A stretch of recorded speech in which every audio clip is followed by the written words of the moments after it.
상표법 1차 기본 강의 쪽지 시험 8회 간략 해설입니다. 34조 1항 12호부터 보겠습니다. 1번 출처에 대한 오인운동으로 인한 수요자 기만의 염려가 있으려면 선사용 상표가 반드시 저명해야 된다. 틀렸죠. 저명할 필요 없습니다. 특출인이면 족하죠. 반드시 저명은 틀렸고요. 즉 3단계 특출인이면 족한 거고요. 2번 출처에 대한 오인운동으로 인한 수요자 기만의 염려가 있으려면 출원상표가 선사용상표와 반드시 동일유사해야 하고 비유사한 경우에 적용되지 않죠. 즉 12호 후단에 대한 내용이고 이 케이스는 이제 요건이 이렇게 되죠. 첫째, 12호 후단은 여기 어디다 적을까요? 12호 후단은 첫째, 특출인, 둘째, 상표 동일유사, 셋째, 상품 동일유사 또는 선사호특 이렇게 말씀을 드렸고, 물론 선사용 상표가 저명해지면 상품의 범위가 다른 종류 상품, 즉 이종 상품까지 등록 배조가 미치게 됩니다.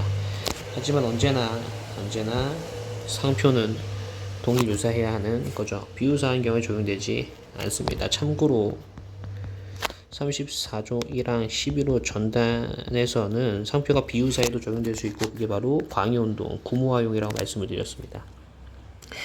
3번 출처에 대한 오인운동으로 인한 수요자 기만의 염려가 있으려면 선사용 상표의 사용 상품과 출원 상표의 지정 상품이 비유사하더라도 적용될 수 있는 경우가 있다. 맞죠? 비유사라도 선사오특 또는 인사오특 관계에 있으면 적용할 수 있는 겁니다. 기출질문 보겠습니다.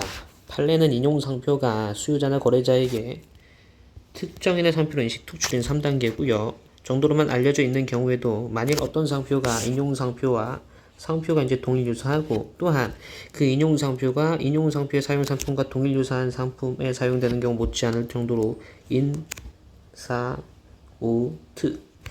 보여지는 경우라면 적용할 수 있겠죠. 세 가지 요건, 첫째, 둘째, 셋째를 요건을 하죠. 특출인, 상표 동일유사, 상품 동일유사 또는 인사오특, 선사오특.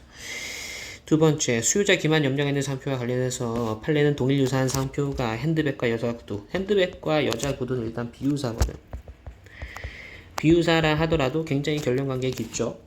같은 브랜드에서 많이 팔잖아요, 같이. 그렇기 때문에 선사오특, 인사오특 관계에 있기 때문에 적용하겠다 라는 거고요. 세 번째, 출원상표가 동일유사한 타인의 상표가 다시 출원상표와 동일유사한 타인의 상표가 주지저명하지 않아도 출원상표가 12호에 해당할 수 있죠. 아까 말씀을 드렸지만 번호에 해당하기 위해서 선사용 상표가 반드시 주지 저명할 필요는 없고 3단계 특출인이면 족한 거죠. 자, 그 다음 거 인용 상표의 사용 상품 또는 지정 상품에 출원 상표의 지정 상품과 동일 유사한 경우에만 적용한다. 틀렸죠. 비유사라도 선사오특, 인사오특 다 적용이 되는 겁니다.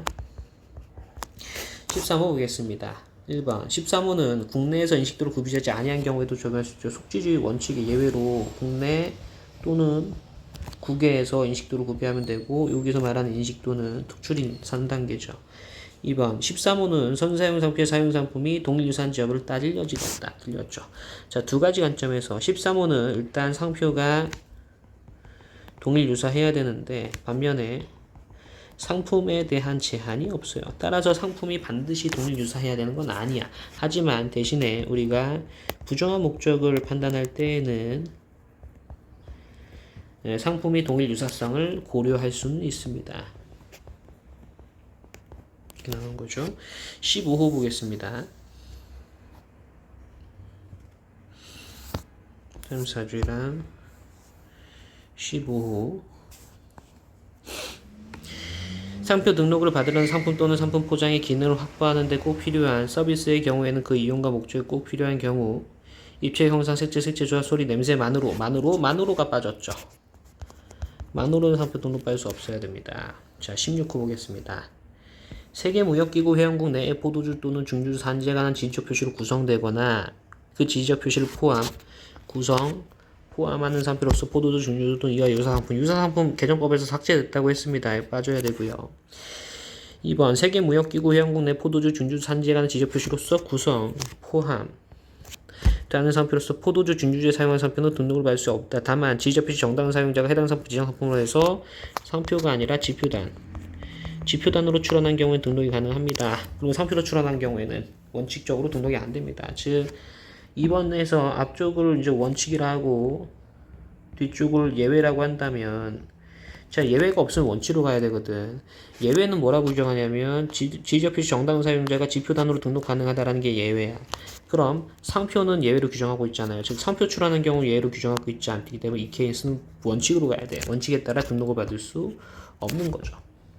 3번 34조 1항 16호는 지리적 출처에 관한 혼동 우려가 없는 경우 적용한다. 이거는 자 1번 지문을 보시면 해당 지리적 표시로 구성되어 있고 포함하고 있으면 기계적으로 적용하는 거지, 혼동 가능성이 있다 없다로 판단할 문제는 아닙니다. 기출지문 보겠습니다. 16호에서 규정하는 포도주, 중주, 산지간 지적 표시를 하면 산지를 그 지역에 문자로 표시하는 것뿐만 아니라 한글 기타 그의 번역 음역 다 포함하고요. 17호 보겠습니다. 17호 1번 17호는 식물신품종보호법에 따라 첫째 주의할 것 등록돼야 되고, 둘째 타인으로 한정돼 있지 않죠. 즉 자기가 출원한 경우에도 거절이 돼요. 품종 명칭과 상표 동일유사, 상품 동일유사 다 맞는데 이제 타인이 틀렸네요. 캐치하기 어려워요. 타인은 빠져 있어요. 그렇게 규정되어 있지 않습니다. 2번 식물신품종보호법에 따라 등록된 품종 명칭, 그렇죠. 타인이 빠지고 이렇게 가야 되고요. 동일유사한 상표로서 품종 명칭과 동일유사한 상품에 대해서 사용 상표 등록받을 수 없고, 이와 같은 법리는 식물신품종보호법에 따라 등록된 품종보호권자가 출원해도 등록을 못 받는 거 마찬가지고요. 참고로 식물신품종보호법은 33조 1항 1호에 따른 보통 명칭으로 보기도 하죠. 등록과 동시에. 자, 8회 간략 해설을 여기서 마치도록 하겠습니다. 감사합니다.